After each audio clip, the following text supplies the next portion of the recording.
Saludos, este es Conversaciones con Martín Cruz Santos, que transmite desde Jardín, Antioquia, en Colombia.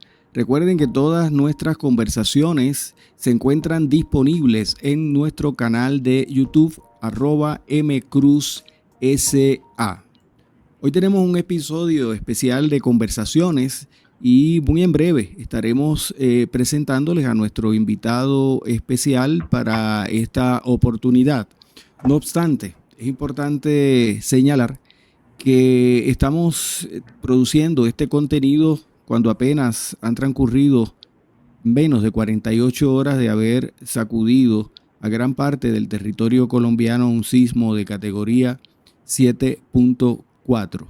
Queremos expresar nuestra solidaridad no solo con la población inmediata a nosotros acá en el municipio de Jardín, Antioquia, donde hay afectaciones en la infraestructura en diversos edificios. No obstante, no hemos tenido pérdidas humanas y no es la situación, ¿verdad?, tan grave que se está presentando en otros lugares del territorio nacional. Nuestra solidaridad particularmente con los habitantes del territorio del departamento del Chocó, Risaralda, Caldas, el Valle del Cauca y el Quindío. Sabemos que en estas horas difíciles hay gran solidaridad y gran trabajo de búsqueda de rescate y esperamos que al paso de los días en la unidad del pueblo colombiano podamos superar este desastre que hoy estamos viviendo. Dicho esto, quisiera presentar a nuestro invitado especial para esta noche, es el doctor Carlos M. Román Espada, quien se conecta desde Puerto Rico. Gracias, Carlos, por haber aceptado nuestra invitación a conversar. Gracias y buenas noches a toda la audiencia. Gracias, Martín, por la invitación. Bien, nosotros queremos tener una conversación interesantísima esta noche. Carlos realizó una investigación doctoral que me parece muy importante, muy pertinente, sobre César Andreu Iglesias, ante un inmortal de la historia. Y estaremos conversando sobre los diferentes aspectos, hallazgos de esta investigación que Carlos ha realizado. Pero me gustaría comenzar un poco, Carlos, que para quienes no te conocen, quizás acá en nuestra zona o en otras zonas, ¿verdad?, fuera de Puerto Rico, que nos hables un poco sobre tu persona, sobre tu formación y obviamente sobre tu trabajo historiográfico. Bueno, soy producto de la educación pública en mi país, en Puerto Rico, hijo de una maestra del sistema público y de un abogado, pero empleado público también, así que y quizás en el caso de mi papá era abogado del Departamento del Trabajo, así que tuve una vinculación con lo laboral muy temprano en mi vida y con lo educativo, con ambos temas. Cuando llego a la universidad, hago un bachillerato en relaciones laborales, así que por eso me vinculo tan temprano a relaciones laborales, con acceso a una biblioteca familiar muy buena, donde pude ver colecciones de revistas del Departamento del Trabajo, libros de Hegel Polanco, distintos temas del derecho laboral. Y cuando estudio relaciones laborales, ciertamente es un tema que me apasiona. Estando ya en ese bachillerato, recuerdo que leí, estamos hablando de temprano, la década de los 80, leí el libro de Chuco Quintero, Lucha Obrera en Puerto Rico. También tuve que leer como parte de las clases de Desafío y Solidaridad, que es de Chuco Quintero también con Gervasio García. Tuve que leer el libro de Breve Historia del Movimiento Obrero de Juan Ángel Silén. Y por lo menos, y otro libro que se llama La Otra Cara de la Historia, que era otro libro también sobre historia del movimiento obrero. Y empecé a acercarme a ese tema. También como parte de ese movimiento estudiantil, previamente había estado vinculado a la Juventud de Acción Católica a nivel de la parroquia donde vivía. Y cuando ya llego a la universidad, pues tengo algunas referencias de un poco de la teología de la liberación y de mi vínculo también a movimientos estudiantiles dentro de la universidad, que con el tiempo asumo algo que se había dado en el movimiento obrero mucho antes, ya en la década de los 30, pero se vuelve a dar en los 70, y la vinculación de ese sector que lucha por la justicia social, pero también por la independencia del país. Y entonces estuve bastante vinculado a eso como activista estudiantil, pero también como académico. O sea, también eran temas que me impresionaban mucho y luego quise profundizar. Posteriormente me graduó y pasó a trabajar con sindicatos. Y estuve, qué sé yo, unos 5 o 6 años trabajando con distintos sindicatos en el país, organizando trabajadores del sector público, del sector privado, de la salud. Y fue una experiencia muy grata ver cómo la gente se organiza contra los patrones, contra la explotación obrera. Y todo lo que había leído anteriormente me servía de referencia para poder hablarle a los trabajadores de tampoco estamos construyendo la rueda, ya esto existe. Y recuerdo haber compartido incluso ese libro de lucha obrera, la primera vez que lo tuve en la biblioteca y no existían, el libro ya se había agotado en la librería, así que yo lo que hice fue sacarle copia al libro completo y luego cuando pude conseguir una copia, mi copia la regalé para adelante a un trabajador. Le dije, esto es un libro importante, léelo con calma y lo había leído, lo había hecho como un panfletito por capítulo. Ese libro de lucha obrera me impresionó mucho, además de por el contenido, porque Chuco Quintero al principio del libro hacía un prefacio donde explicaba qué era CEREP y cómo estos historiadores tenían un vínculo que querían conocer de una historia material, de una historia de los sin historia, pero también porque como intelectuales querían cambiar la realidad. No era una historia digamos, sin ideología y sin compromiso. Era una historia comprometida con mejorar la situación, mejorar el devenir del tiempo de los trabajadores. Y fue uno de los primeros sitios donde escuché por primera vez que existía un intelectual que se llama Cesandro Iglesias. En una nota al cárcel, Chuco Quintero, en ese libro, dice que ellos no son los primeros en hacer la historia obrera y en hacer una historia con un carácter de clase de donde los trabajadores son herejes. Y mencionan a César Iglesias con una nota al cárcel. No lo mencionan, no es tampoco una profundidad, pero me recuerdo aún. De hecho, iba a buscar mi copia de Lucha Obrera para un poco presentarlo. Y de momento, pues sigo estudiando, trabajo, y en algún momento entro al gobierno y y trabajo como árbitro laboral. Ya no trabajo como organizador sindical, estoy en otro papel, el de juez.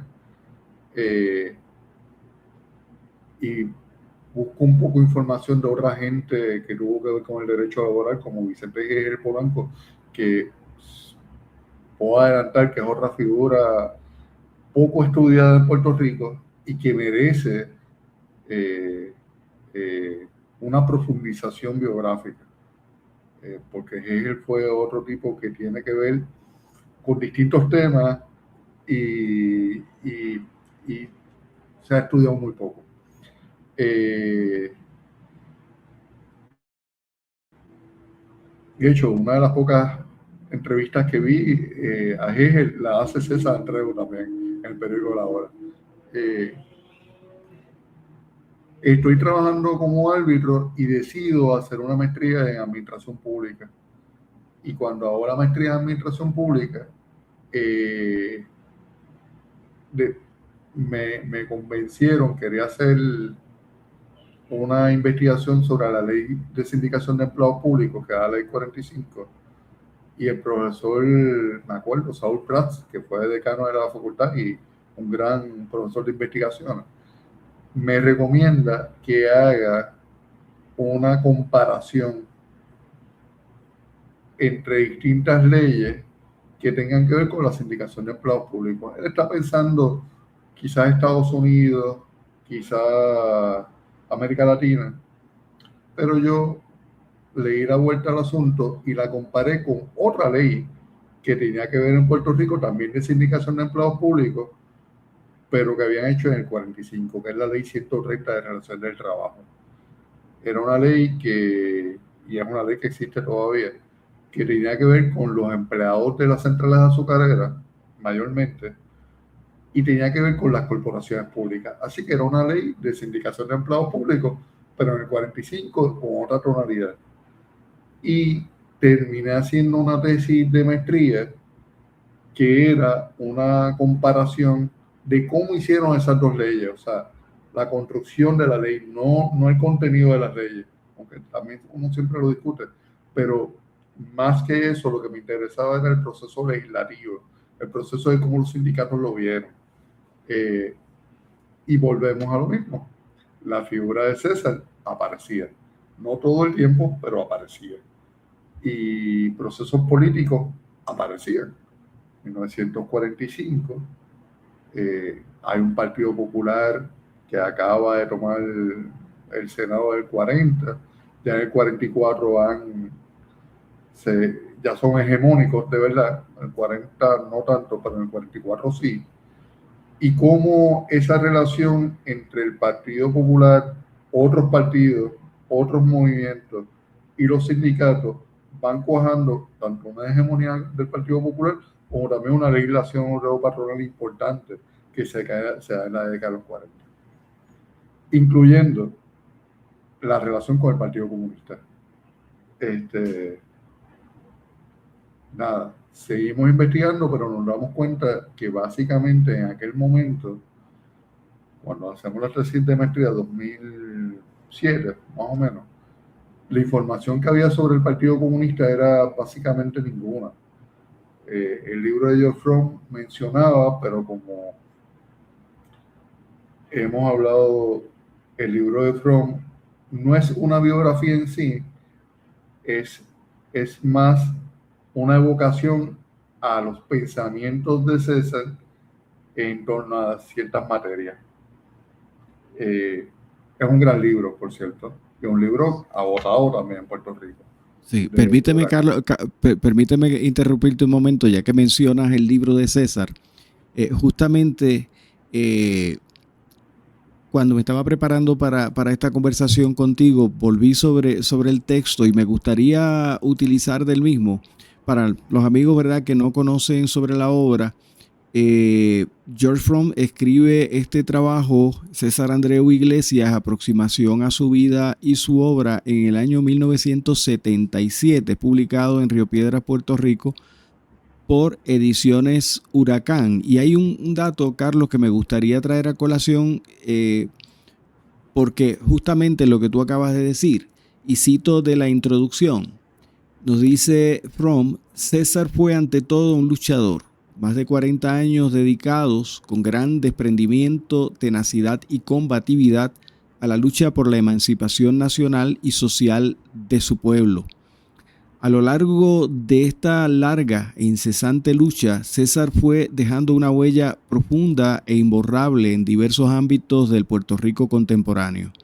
No se podría escribir la historia del movimiento obrero puertorriqueño sin asignarle un lugar destacado a la figura de César Andreu Iglesias. Otro tanto ocurre con las luchas políticas de las últimas décadas, particularmente con la lucha por la liberación nacional. también dejó sentir su vigorosa personalidad en el amplio campo de la cultura y las letras puertorriqueñas. Cierro la cita. E inmediatamente en esa misma introducción, él va a plantearse la importancia de César Andreu Iglesias para el periodismo. Pero algo que me llama la atención y que va directamente al contexto de lo que queremos conversar, estamos conversando en esta noche, es que él planteaba en aquel momento, como bien acabas de señalar, no pretendía hacer una biografía y mucho menos agotar las posibilidades de estudiar el significado o los significados de César Andreu Iglesias en distintos aspectos en Puerto Rico, y señalaba que haría falta más investigación de carácter histórico, que en el año 77 él esperaba que en algún momento debía ocurrir. Y me parece interesantísimo que en tu trabajo, ¿verdad?, sobre la figura de César Andreu Iglesias, de quien se ha trabajado mucho su aspecto periodístico, literario, su enorme influencia en el sindicalismo en Puerto Rico, pero no así el rol de Andreu Iglesias como historiador, que es el fuerte que tú has trabajado. Es decir, cómo es César Andreu Iglesias, además de ser todas esas otras cosas que se han señalado, pero en términos de sus aportes en ese rol, ¿verdad?, como historiador, pues no se había trabajado adecuadamente. Y ahí pues, obviamente con este trasfondo que tú nos has dado, de cómo desde tus estudios iniciales vienes acercándote al movimiento obrero, vienes ejerciendo no solamente un estudio teórico, sino una práctica, ¿verdad?, en términos de tu vida como trabajador. Y es como si poco a poco fuiste buscando, acercándote, hasta que llegado el momento en tus estudios doctorales, aquí está la oportunidad. Entonces, háblanos sobre esa aproximación ya a nivel doctoral, una aproximación historiográfica a ese rol de Andreu Iglesias como historiador. Probablemente habían otros ángulos y otros ángulos más amplios sobre, como bien ha señalado, la historia del Partido Comunista, por ejemplo, diferentes ángulos sobre la clase trabajadora en Puerto Rico, pero finalmente decidiste por la figura de Andreu Iglesias, a quien llamas un inmortal de la historia. Sí. Ok. En el 2016 celebramos en el Centro de Estudios Avanzados de Puerto Rico y el Caribe el centenario de César Andreu Iglesias. Y en esa fue como un simposio, fueron varias charlas. El profesor Josué Camaño y este servidor y otras personas decidimos hacer un comité y hacer una actividad a lo grande de todo un día de simposio de la vida de César o la influencia de César en distintas cosas, desde la literatura, periodismo, historia del Partido Comunista, historia del MPI, y discúlpame, déjame bajarle aquí el sonido para no interrumpir. Ok. El asunto es que decidimos hacer eso y yo escogí el tema de la cuestión historiográfica. Ese tema para hablar un poco de César historiador. Ahorita mencionaba de esos libros que leí en mi bachillerato, y en esos libros había algo común. En una segunda lectura que les doy, quizás tercera, cuarta lectura al mismo libro, me percato que, por ejemplo, en Desafío y Solidaridad, Chuco y Gervasio, que dicho sea de paso, si uno lee bien el libro está, cada capítulo te dice quién lo escribió, si fue Gervasio o si fue Chuco. Pero ciertamente la parte que tiene que ver con el Partido Comunista le dan apenas 3 o 4 páginas y muy poco mencionan a César. pero sí mencionan que es importante ese desarrollo. El desarrollo y la influencia del Partido Comunista, particularmente en la Confederación General de Trabajadores. Como dije antes, en Lucha Obrera, ya Chuco reconocía eso. Cuando Geoff Fromm hace el libro que tú ahorita hablaste, quien hace una de las reseñas importantes del libro es Gervasio García. Y en algún momento, si no me equivoco, tanto en Desafío de Solidaridad como en el libro de Fromm, hablan de un artículo que se llama La Independencia y los Trabajadores, que es un artículo que aparece en la revista La Escalera.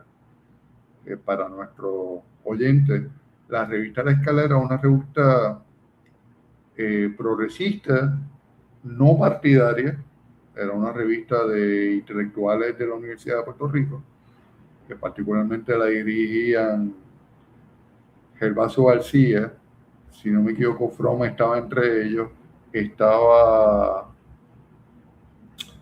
había este señor, habían distintos intelectuales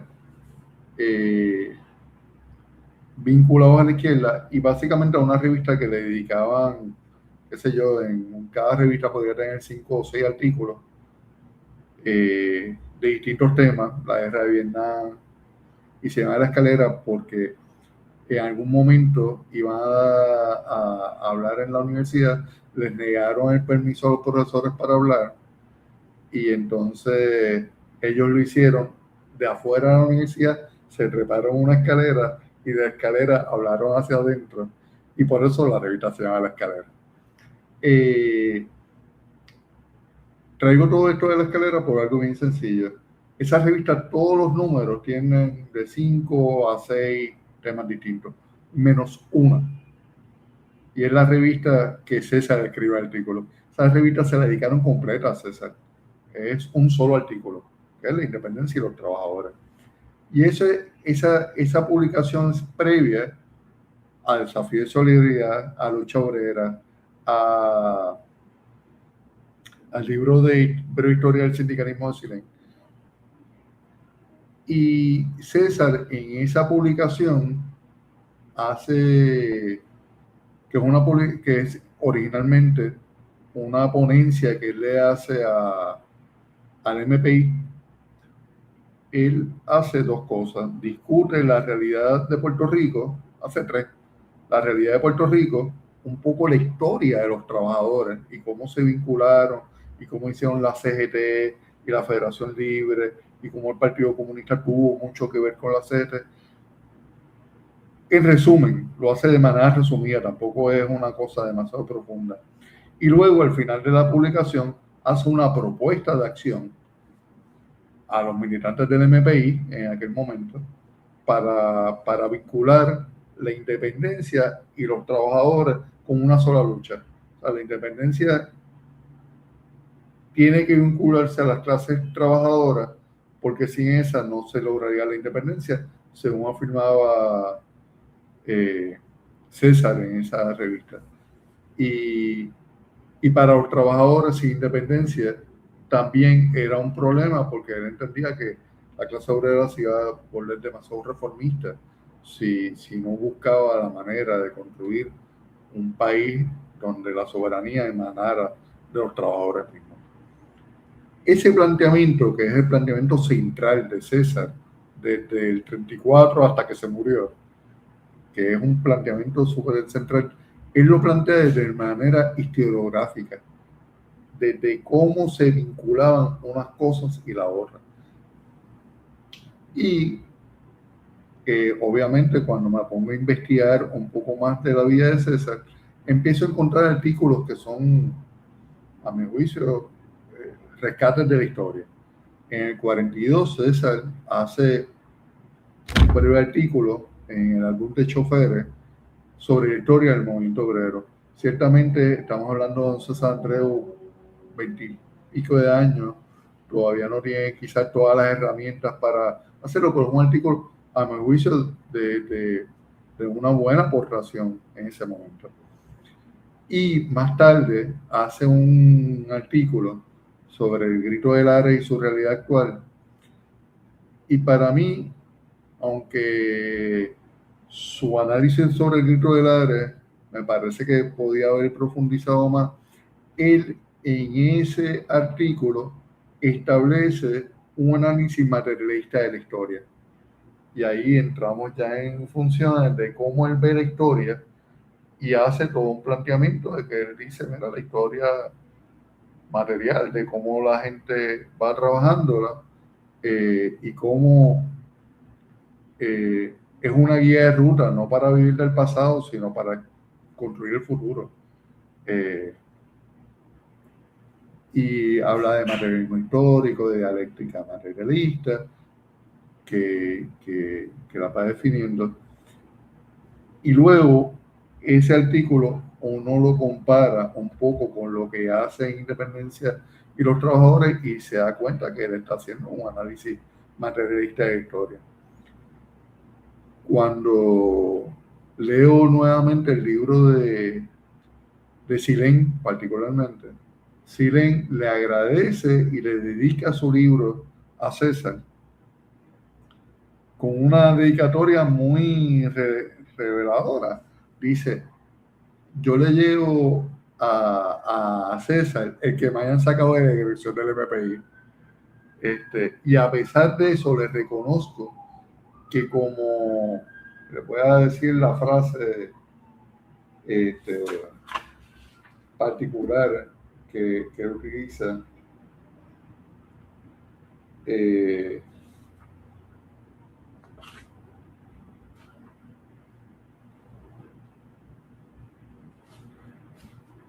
dice, con Andreu Iglesias, el nuevo ensayo lleva a la nueva interpretación de la historia y que comienza a producir en la nueva promoción de escritores del 70 una interpretación marxista.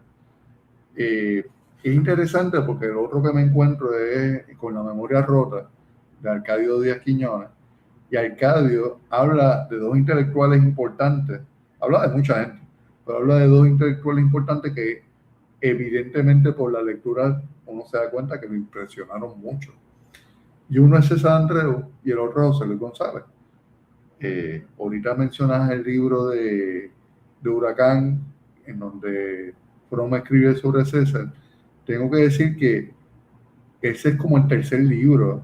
O sea, los primeros tres libros que hace Huracán son, el primero es Conversaciones con José Luis González, el segundo, si no me equivoco, es Memorias de Bernardo Vega, que es César el que las edita, y el tercero es el de Fromm.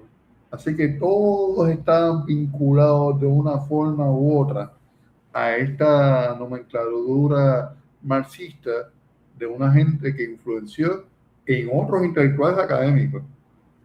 Arcadio le llamaba a ellos dos, que no es justo con José Luis, porque José Luis era, además de un intelectual de partido, era un intelectual formado en la academia también. Pero le llamaba intelectuales de partido, que me gustó porque pues, son esa intelectualidad gramsciana, donde la gente va desarrollando una cultura. Ese elemento historiográfico que hablaba del materialismo, lo encuentro que Chuco también lo reconoce después en otras lecturas. Gervasio lo reconoce en el artículo que dijo de César, y estamos hablando de 4 o 5 intelectuales de primer orden en Puerto Rico, de primer orden en relación a la historia del movimiento obrero puertorriqueño también, que reconocen la aportación de César tanto a la historiografía como a la formación intelectual de ellos incluso. Entonces, César no se queda ahí. En la década de los 70, y ahorita voy a hablar, no hablo todavía mucho de César, de los distintos aspectos, pero César era una persona que promocionaba la justicia social y la independencia y la lucha de los trabajadores a la menor provocación. Así que en la década de los 70, él hace un bosquejo sobre la historia del movimiento obrero, que todavía ese bosquejo es importante, se lo hace para la Unión Gastronómica, que era la unión donde él hacía relaciones públicas a la Unión. Lo hacía en ese momento de los 70, él hace para dos uniones un papel fundamental para la gastronómica y para los tronquistas.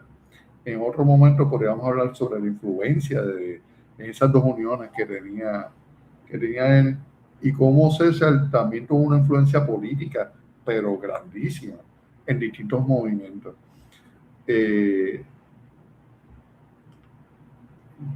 Yo por lo menos en la tesis, ciertamente el aspecto historiográfico es importante, pero no es el único que trato. El aspecto político me parece importante y también lo desarrollo bastante. Y trato de hacer más que una biografía personal, una biografía política e intelectual de César. Y ahí me parece importante plantear que la formación de César se da desde la Escuela Central en Santurce. En 1930 él entra a la Central. Lo que he buscado de la Central y lo que he encontrado es que distintos intelectuales dicen que la Central era como entrar a una universidad en su época, que graduarse de cuarto año de la Central era, hoy sería algo parecido a tener un bachillerato. César es por primera vez donde tiene acceso a libros sobre Lenin, sobre Kropotkin, de hecho lee La Madre de Máximo Gorki, que lo influencia mucho, y hace su primer periódico. En los 30, un periódico estudiantil, pero no solo se queda ahí. César se vincula a un naciente movimiento estudiantil y participa activamente, y la prensa de la época lo reseñala como uno de los grandes oradores del movimiento estudiantil de la época. Entra a la universidad, digamos que para el 34 más o menos, 35, y por unas razones económicas tiene que dejarla nuevamente. Pero deja la universidad y entra a otra escuela. Entra y se vincula con un grupo de trabajadores que haya formado un pequeño partido comunista que sea el Partido Comunista Independiente. Ese Partido Comunista Independiente, que hoy podríamos decir que era trotskista, pero realmente es un poco difícil. El trotskismo en ese momento todavía no tiene el desarrollo que tendrá, digamos, en los 40. Todavía está la figura de Trotsky está siendo acosada, pero de hecho tan acosada que ya en el 42 lo matan. Pero este partido, aunque se vincula un poco al trotskismo, realmente decir que es trotskista y que tiene la misma base filosófica es un poco difícil. En el 36, el Partido Comunista Independiente y el Partido Comunista afiliado a la Tercera Internacional se fusionan nuevamente, o se fusionan. Y César entra a este Partido Comunista y se queda ahí hasta, bueno, la historia es un poco complicada. En el 44 disuelven el partido, pero César no está en ese momento. En el 46 lo vuelven a reorganizar y César está, y después está como hasta el 54, entre el 53 y el 54. Él deja el partido por una diferencia que el libro de Fromm la señala, y yo también la señalo, pero se va, y entre el 54 y el 56 se va a las Higueras de Maricao y escribe una gran obra literaria que se llama Los Derrotados. Y Los Derrotados no es otra cosa que una metáfora sobre la lucha de independencia. Es una gran metáfora sobre la lucha de independencia de estos dos modelos que de alguna manera César está reflexionando. Hemos sido derrotados ambos modelos. El modelo nacionalista insurreccional y el modelo de lucha de clases que al momento vinculan el personaje protagónico de Los Derrotados con la voz que a mi juicio es la voz de César en El Líder Obrero, que también está en la cárcel, con el mismo preso y construyen. Y hace una metáfora que a mí me encantó. El trabajador le dice al protagonista, le dice, lo que pasa es que yo veo la independencia como un edificio por construir. Me decía otro intelectual, que no puedo decir, Raúl Guadalupe, decía, ¿hasta dónde José Luis González, con su metáfora del país de 4 pisos, de un poco no está cogiendo la idea de César en la construcción de un edificio para construir la idea de construir la independencia? Lo otro que impresiona de César grandemente es su capacidad, no solo para escribir una novela, para escribir periódicos. Ya dijimos que escribió periódicos en escuela superior, pero cuando llega el Partido Comunista, que es un partido de trabajadores, en el partido hay algunos intelectuales. Está el doctor Lanause, que es médico de Ponce. Están los abogados Bahamundi, que está Luis Bernal Ortiz, que también era abogado. Y estaba Eugenio Fonsuárez, que también era abogado y que también es otra persona de estos que se merece una historia aparte. Está Alberto Sánchez, que viene de Estados Unidos y era el secretario general del Partido Comunista. Todos esos que acabo de mencionar, sin duda, eran intelectuales que podían trabajar en la fase de periódico, pero el periódico se lo asigna a César. ¿Bien? Ya en 37, 38, el que dirige el periódico del Partido Comunista es César, en el 40 y 42. Y César hace varios periódicos. Hace uno que se llama Lucha Obrera, hace otro que se llama La Semana, que es más un semanario. Después trabaja en otro periódico más tarde que se llama Abrazo, en otro que se llama Pueblo. Hizo unos cuantos periódicos. Todavía no hemos llegado a los periódicos más importantes, a mi juicio, que influencian en Puerto Rico. Y en esos periódicos es interesante porque en nuestra historiografía se ha hablado, y con mucha razón, de que el Partido Comunista decidió apoyar públicamente, tanto en las elecciones del 40 como en las del 44, al Partido Popular Democrático. Esos apoyos no eran secretos, eran apoyos públicos, eran apoyos con noticias de periódicos, en el caso de Alberto Sánchez, con el planteamiento incluso de que habían influenciado en el programa del Partido Popular del 40. Y ciertamente uno encuentra en ese programa consignas que previamente habían sido del Partido Comunista, como es la lucha por el desempleo, el seguro de desempleo, los seguros que tienen que ver con los choferes, que era una unión que los comunistas tenían bastante influencia. Pero algo que me estuvo bien interesante en la investigación de la tesis es que eso no hacía, ese apoyo al Partido Popular entre el 40 y el 44, no hacía que César, aún apoyando el Partido Popular, no fuera crítico de la figura de Muñoz Marín. Y hay varios artículos criticando los modos colonialistas que César entendía en que Muñoz se estaba comportando, ya en bien temprano en los 40, y con críticas a la dialéctica que Muñoz decía que tenía, César un poco burlándose. César y el Partido Comunista tienen entre el 38 y el 44, luego cuando empieza la Segunda Guerra Mundial, particularmente cuando los alemanes invaden la Unión Soviética, hay un cambio de posición de parte de los comunistas en Puerto Rico y deciden apoyar la guerra, y apoyar que la gente se imita al ejército de Estados Unidos, porque para su teoría era fundamental defender el único país socialista que existía en el mundo, que ciertamente en 1942 la única república socialista que existía era la Unión Soviética, no existía más nada. Y César se mete al ejército. está un tiempo, lo mandan está en Jamaica y en otras Antillas menores, no me acuerdo si también estuvo en Panamá, pero básicamente no va a combate, pero vuelve.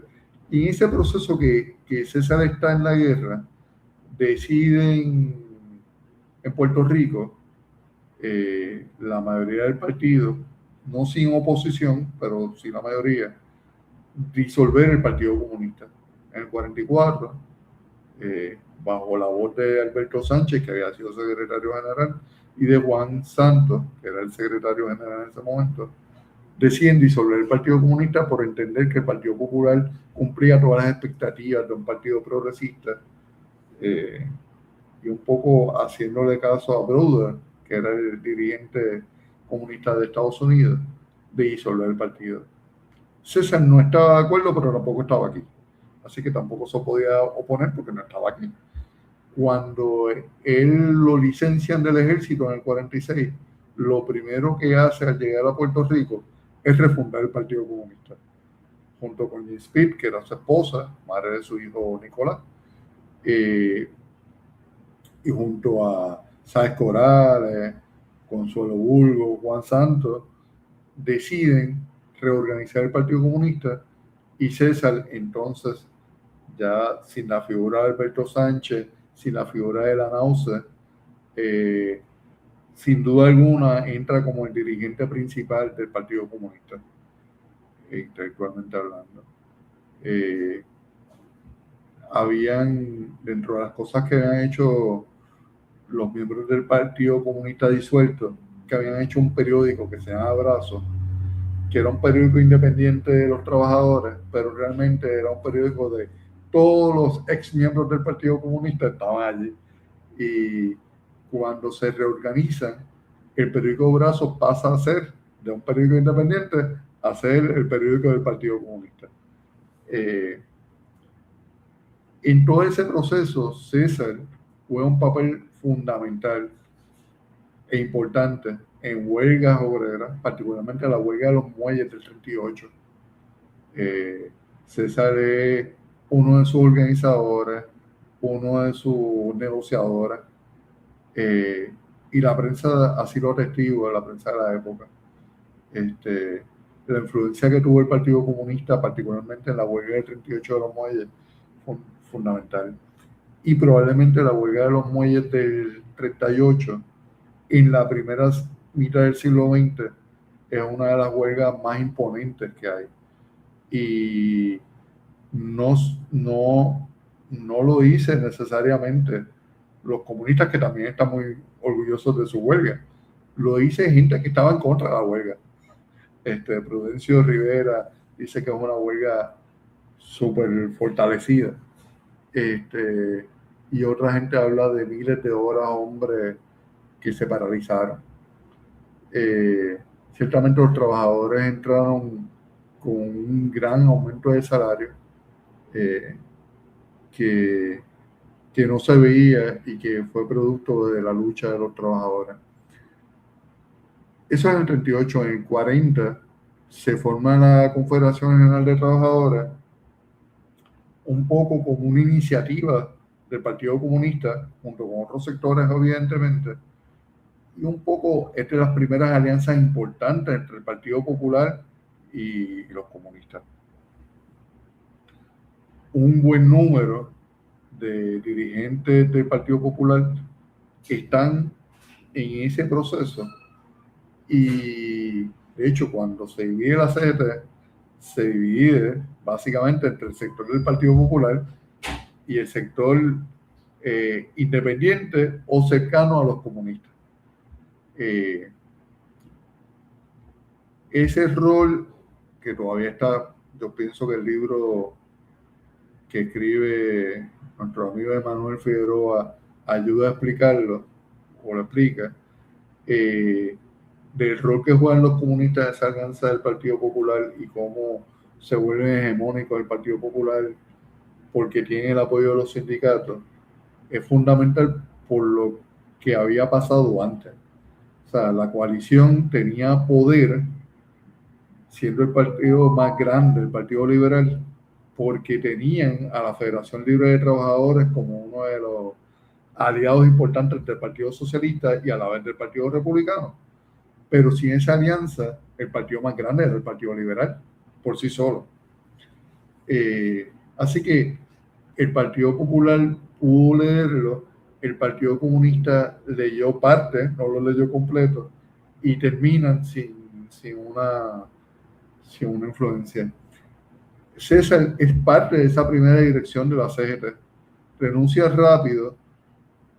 Yo no he encontrado documentación que lo atestigue así, pero no podría especular que el Partido Comunista se dio cuenta muy rápido de que si ponía todos sus cuadros en la dirección de la CGT, el partido se iba a morir.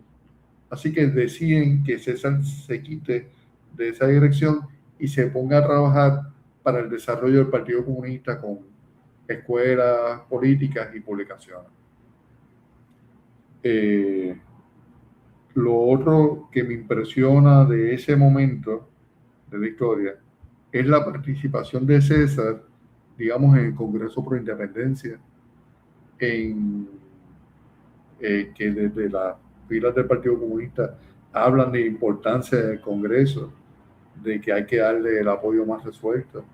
Hay que recordar que el Congreso Pro Independencia, el primero, quien es su portavoz es Vicente G. Polanco, que ahorita hablábamos de él, y que entre su liderato estaríamos hablando que el liderato del Partido Popular estaba en el liderato del Congreso Pro Independencia. Doña Fela, Ramos Antonini, G. Polanco. En G. Polanco estamos hablando de que es el portavoz del Senado del Partido Popular. Es el segundo hombre más importante de ese partido en ese momento. Y Ramos Antonini también. Y hay otro que también juega un papel fundamental. Luego del 42, en el segundo congreso también participan y hacen un apoyo fundamental. Y es interesante que yo veo a César en esas reuniones previas que se dan para constituir el PIB. También está en el libro de la profesora Alsina, que es sobre los congresos pro independencia hacia el PIB.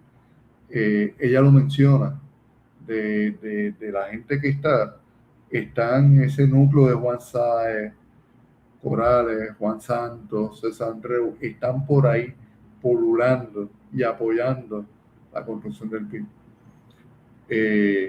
También es importante mencionar que el Partido Comunista desde el 34, 36 hasta el 54, por decir una fecha, quizás hasta el 60, nunca tuvo problemas con las elecciones, así que cuando no apoyaron al Partido Popular, apoyaron candidatos propios, o si no, apoyaron al PIB. Cuando en los 50 se da este proceso de macartismo, de la Guerra Fría que se ha ido desarrollando, la peor parte, sin duda para mí, se la llevan los comunistas. El descarcelamiento, la persecución, es misericordia con ellos. Los arrestan en 50 en insurrección nacionalista que no tuvieron nada que ver. Los arrestan, Fernando Gicén los acusa de estar conspirando con el Partido Nacionalista para esto sin ninguna evidencia, pero los acusa igual. Igual son arrestados en su casa y están unos días presos hasta que sueltan porque no tienen ninguna evidencia. César, muy temprano en el 50, hace un análisis de la insurrección nacionalista y plantea los elementos positivos y los elementos negativos para un análisis que hace en un congreso del Partido Comunista, que me parece una de las primeras evaluaciones y las pocas evaluaciones que he visto sobre la insurrección nacionalista desde una perspectiva un poco más crítica y más sopesada y menos romántica. Pero en el 50 la cosa no acaba. En el 54 los nacionalistas atacan el Congreso el 1 de marzo del 54 y renglón seguido el gobierno de Muñoz Marín ordena el arresto de todo el liderato comunista como parte de... Hay unos que se van a lo que le llaman la Juyilanga. Hay que decirlo, en ese momento la situación al interior del Partido Comunista no estaban bastante divididos ellos. Así que César se esconde en un sitio que es poco imaginable. Se esconde en su casa. Cuando van a arrestarlo, no lo encuentran porque su hijo, que tendría como 6 años, y su suegra, porque así se llama a su esposa, hacen un revuelo en la casa que él tiene como un pequeño cuarto en la parte de atrás de la casa, no logran llegar hasta allá y se van y él se queda dentro de su casa, escondido por una semana hasta que va y se entrega en el periódico El Imparcial,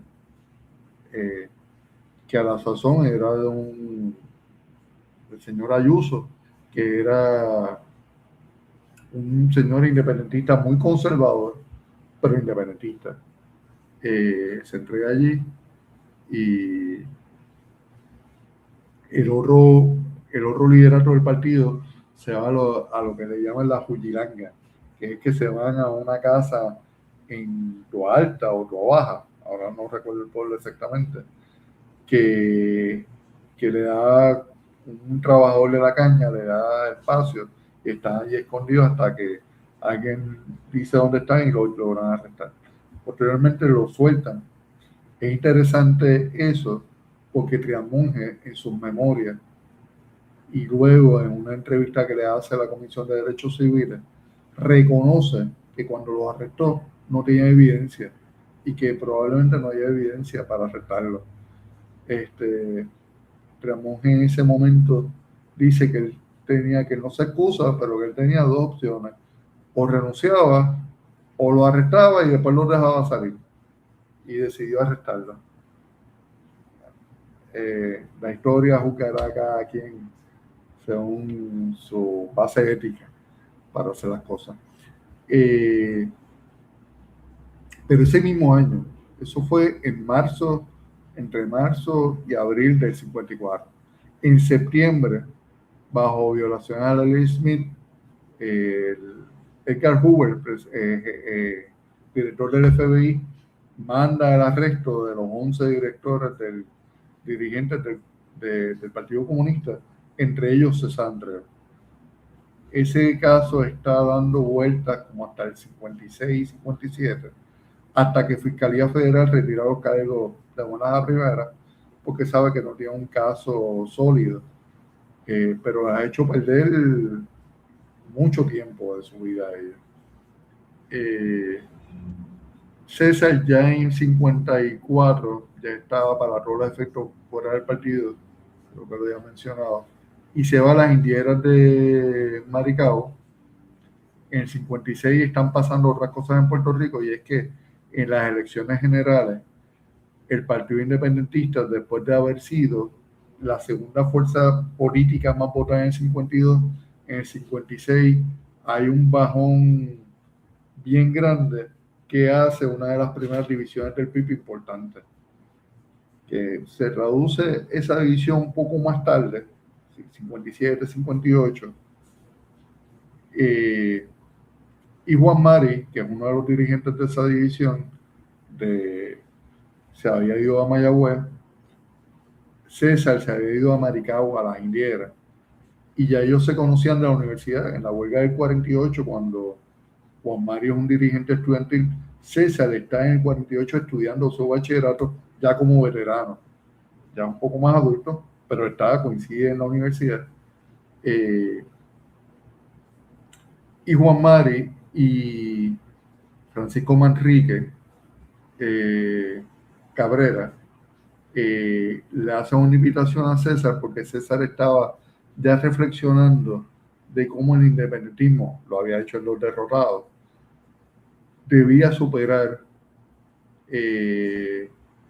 ese elemento de división, de marasmo, de pelea chiquita, y César hace una tesis que se llama La nueva lucha por la independencia.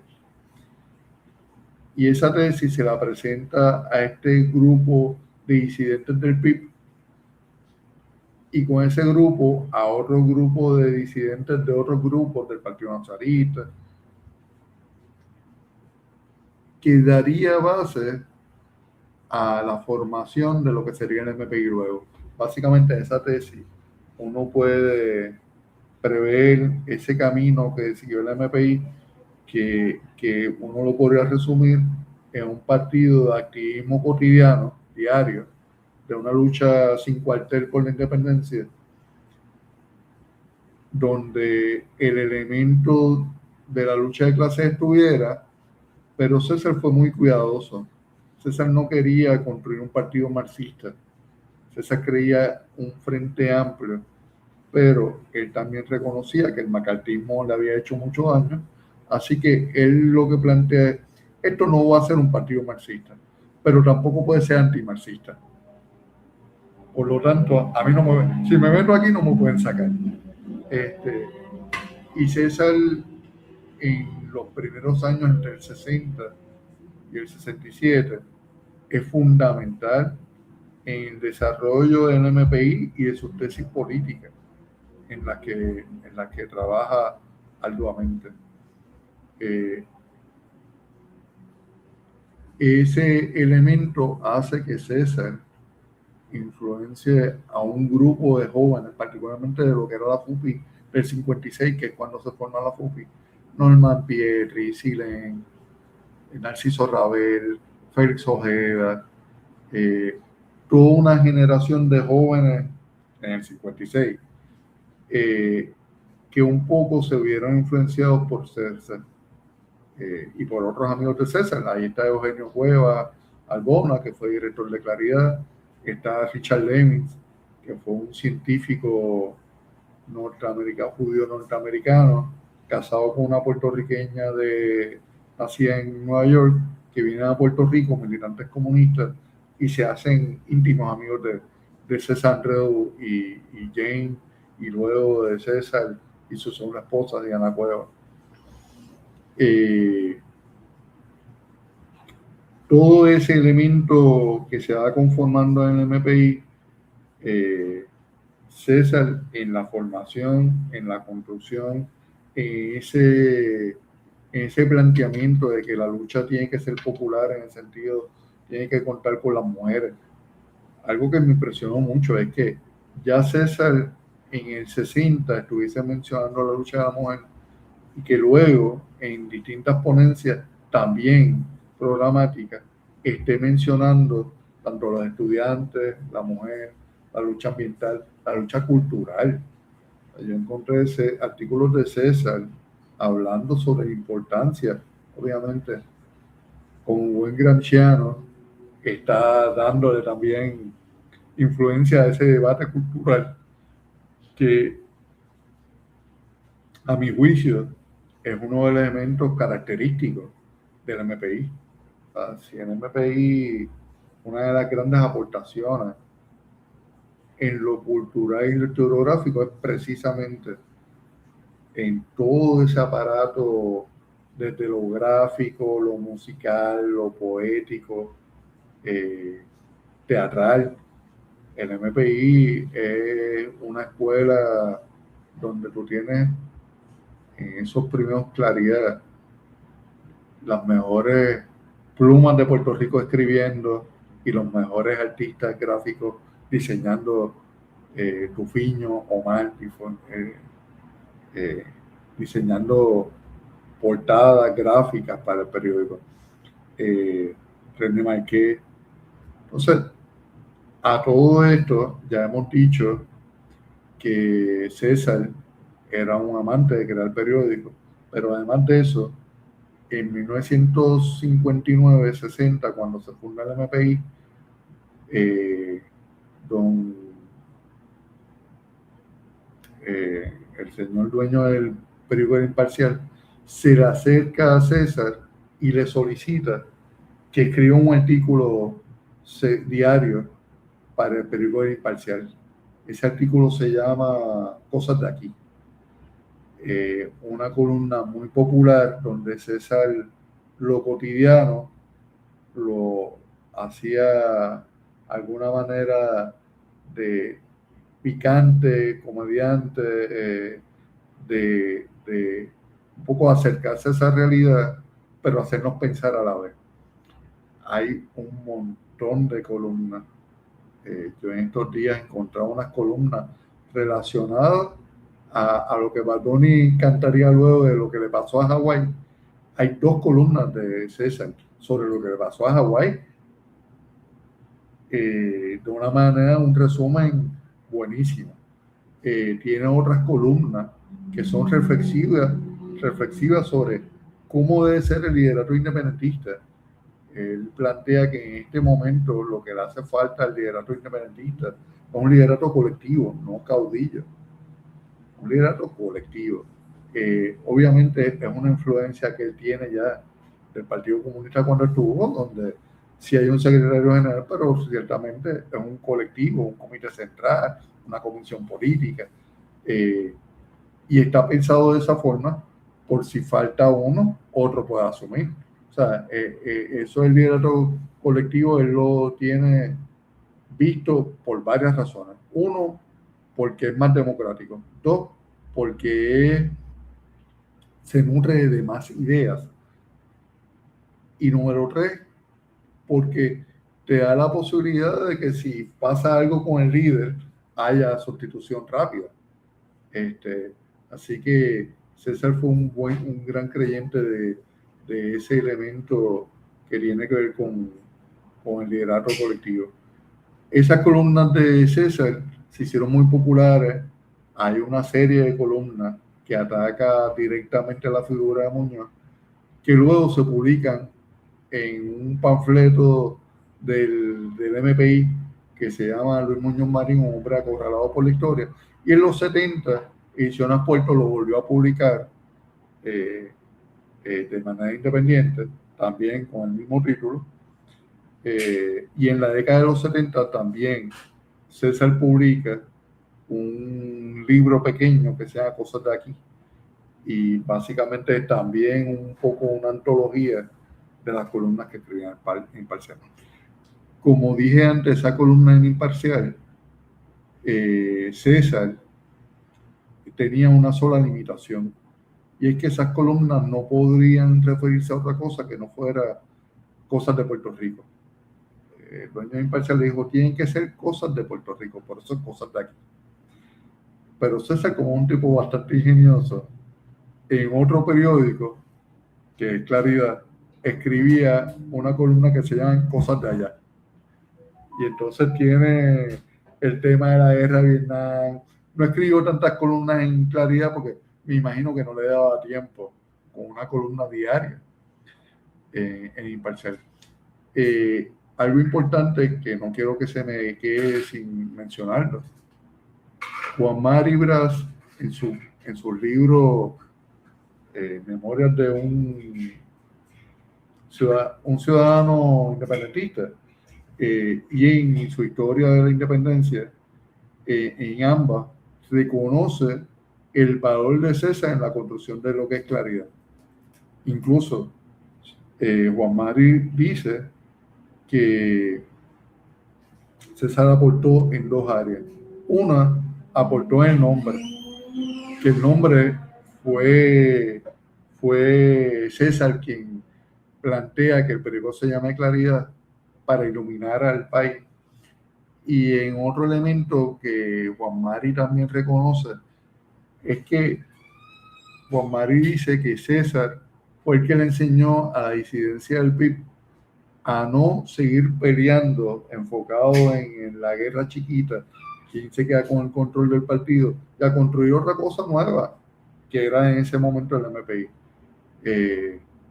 A pesar de que César, posteriormente en el 68-69, tiene un gran debate con Juan Mari Brás, relacionado a distintos temas, pero particular está relacionado a 2 temas, al tema que tiene que ver con la lucha armada y al tema que tiene que ver con que uno y el otro están relacionados a la determinación democrática de cómo se deciden las cosas.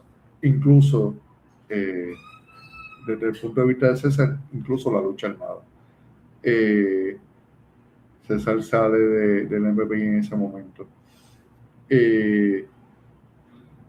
Voy a brincar rápido porque César sale del MPI en el 68-69 y entre ese periodo va a Nueva York, a Hunter College, a dar clases y a escribir las memorias de Bernardo Vega. Hace esas dos cosas por allá. Hay le dan como una beca para escribir las memorias. Y Bernardo Vega era un gran amigo de César, que se conocían probablemente desde la década de los 40. Y en MPI, pues Bernardo juega el papel del organizador del MPI a irse a todos los pueblos porque ya está retirado en ese momento. Los intelectuales de la época siempre han dicho que la contribución de César y Bernardo, hoy en día sabemos que un libro escrito a 4 manos y no 2, o sea, que son las memorias de Bernardo, no son solamente editadas por César. Evidentemente César también escribió cosas ahí que son de la idea de César. Y yo, un poco por la historia que había seguido, me doy cuenta que hay cosas que es que César las sabía, que no necesariamente las dijo Bernardo, porque eran relaciones con el Partido Comunista, y pues César estaba en el Partido Comunista, y hay personas que los mencionan como Alberto Sánchez o Ventura Mijón, que es otro comunista acá, que él los menciona y probablemente sí conocían a Bernardo, se conocían, pero no hay duda de que César era amigo de los dos. Eso, no hay duda de eso. Así que cuando lo menciona en el libro, pienso que es una información que César también la tiene ya. Así que no necesariamente. Y cuando sale y escribe las memorias de Bernardo Vega, que las va escribiendo, pero se publican antes de, o sea, César muere y se publica el libro después. O sea, pero antes de eso, en el 70, entre el 70 y el 71, César es responsable, junto con Samuel Aponte, el Partido Independentista Puertorriqueño y la Unión de Tronquistas, de publicar otro nuevo periódico independentista, que es La Hora, un periódico que durará 2 años, y que un poco se convierte en el formato, es como un Claridad, pero del PIB.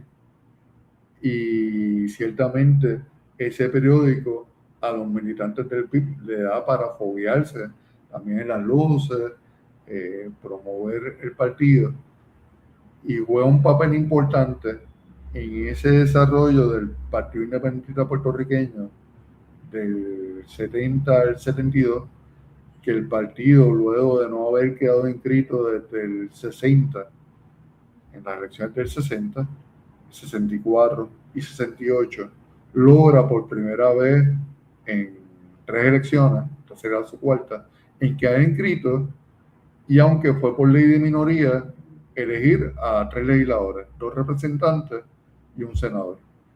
César juega un papel importante en el periódico, y dentro de esa disidencia que se había ido en el MPI, él se había llevado a otro gran amigo y alumno de César, que hace poco, más de 2 años, que yo tuve la oportunidad de conocer, compartir y dialogar múltiples veces con Norman Pietri, que era un abogado laboral, joven dirigente, otro de los imprescindibles, luchador por los trabajadores.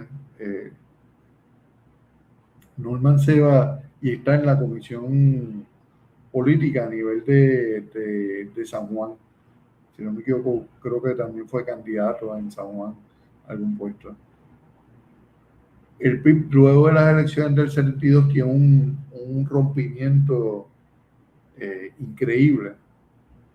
Se divide básicamente en tres grupos. Noel Colón Martínez había sido candidato. Noel Colón Martínez era un abogado, expresidente del Colegio de Abogados, que venía de las filas del Partido Popular originalmente, incluso había sido fiscal para el tiempo de la insurrección nacionalista. Pero era ese sector popular que en un momento dado rompe con el Partido Popular y decide proclamarse independentista. Pues en el 72, Noel Colón Martínez fue el candidato a la gobernación por el Partido Independentista. Era un partido independentista un poco distinto al que había sido en el 68. El líder principal del PIB había muerto, ahora lo dirigía un joven abogado, Rubén Berrío Martínez, que en ese momento era un socialista, con todas las palabras de socialismo que se decían en aquel momento. Y había un grupo de jóvenes en la HUE y en la GIE, a nivel de escuela superior, también influenciados por el marxismo, la nueva izquierda, y había un grupo de académicos, también un poco estaban Ángel Villarini, Aarón Gamaliel Ramos, Margarita Melgar y otros intelectuales importantes de la Universidad de Puerto Rico, que también están en el Partido Independentista. Luego de las elecciones del 72, que pudieron haber celebrado mucho, pero decidieron estar muy tristes por los resultados, esperaban sacar más votos, pero la realidad es que quedaron inscritos. Si uno lee con detenimiento los objetivos que se plantearon para las elecciones, los cumplieron todos, y aún así se dividieron. Lo primero que hacen es que en el liderazgo de Rubén Berrío y Carlos Caizán deciden votar, despedir a Noel Colón Martínez del Partido Independentista, sacarlo. Eso levantó un planteamiento al Salón Bandera, particularmente del sector de César, Norman Pierri y un grupo de jóvenes universitarios de la HUE y de la GIO.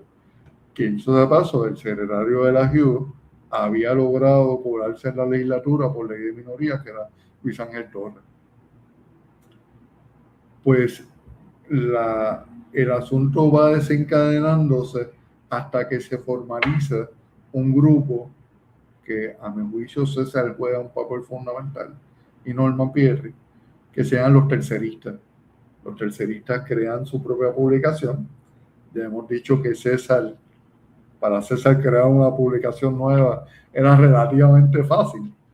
Crea una nueva publicación que se llama El Militante, que primero es el periódico de la disidencia en el PIB y posteriormente se convierte en la primera revista teórica que tiene el movimiento socialista popular, que es el desprendimiento que viene posterior a eso.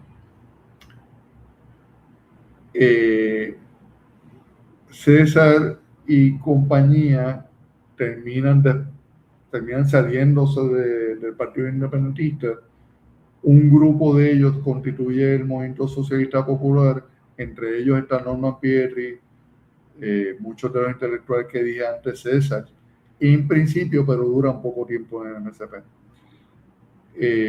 César entonces empieza a colaborar con una publicación que se llama Avance, que es una publicación que los dueños son Noel Colón Martínez, José Arsenio Torres y Benifranqui Cerezo. Esa publicación surge un poco de un programa que había en aquella época que se llama Cara a Cara ante el País, y un poco lo que hacen es que los mismos que estaban allí, que en Cara a Cara ante el País era, y me recuerdo, yo muy niño llegué a verlo, era un análisis político, pero tengo que decirlo con bastante respeto entre ellos.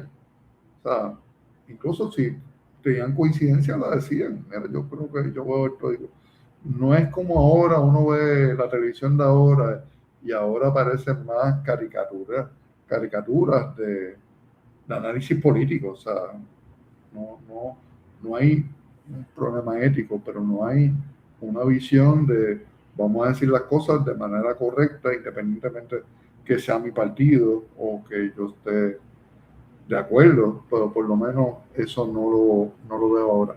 Pero en ese programa sí.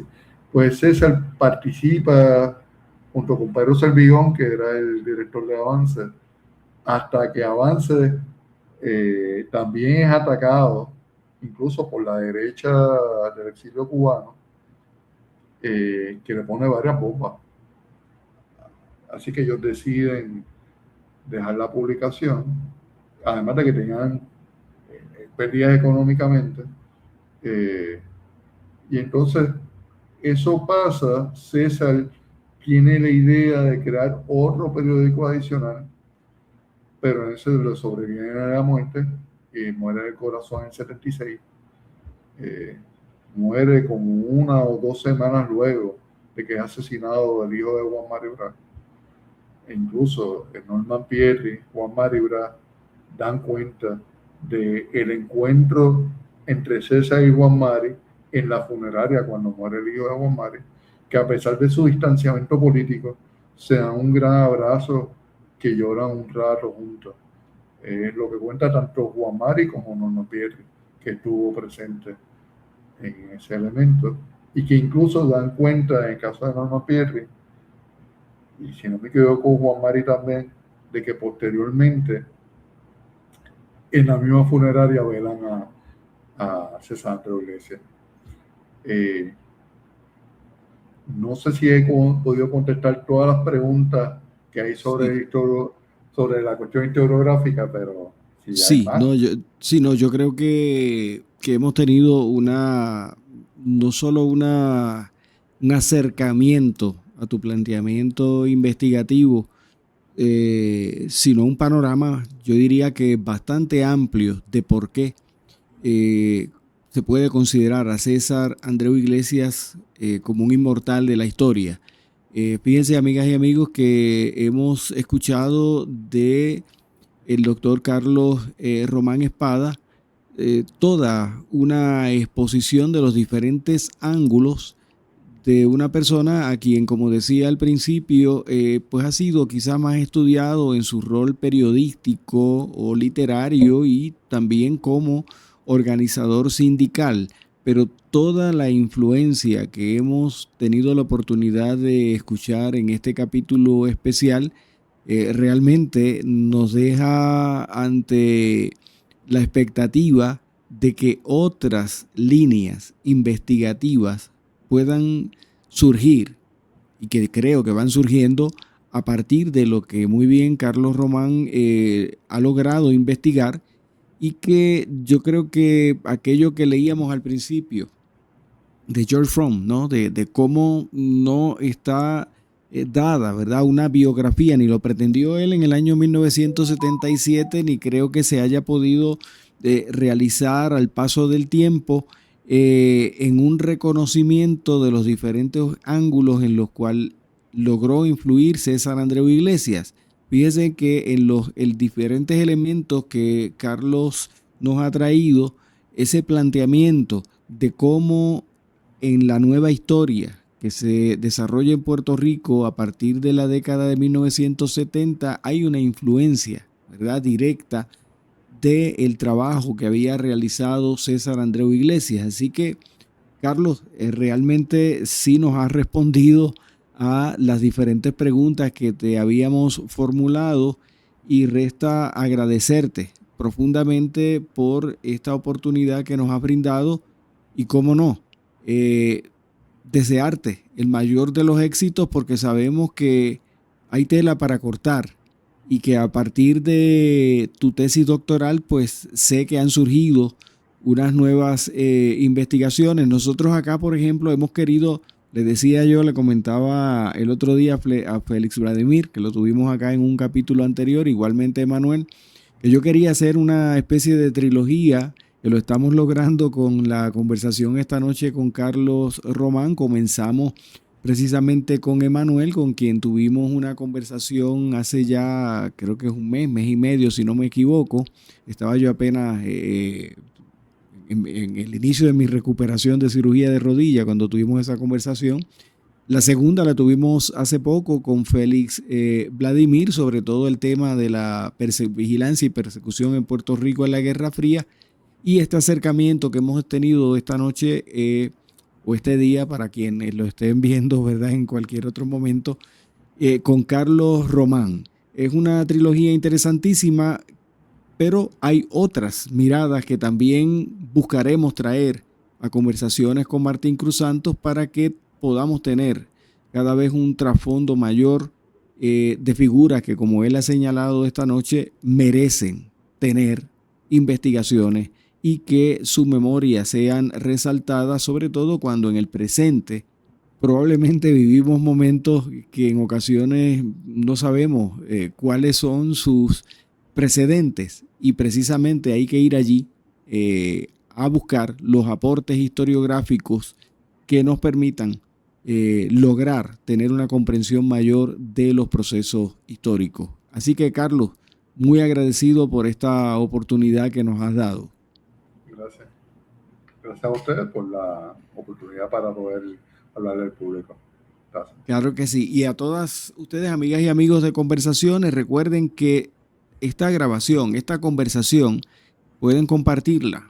Lo importante es que podamos difundir todo este conocimiento que va surgiendo. Así que todas y cada una de las conversaciones están disponibles en nuestro canal.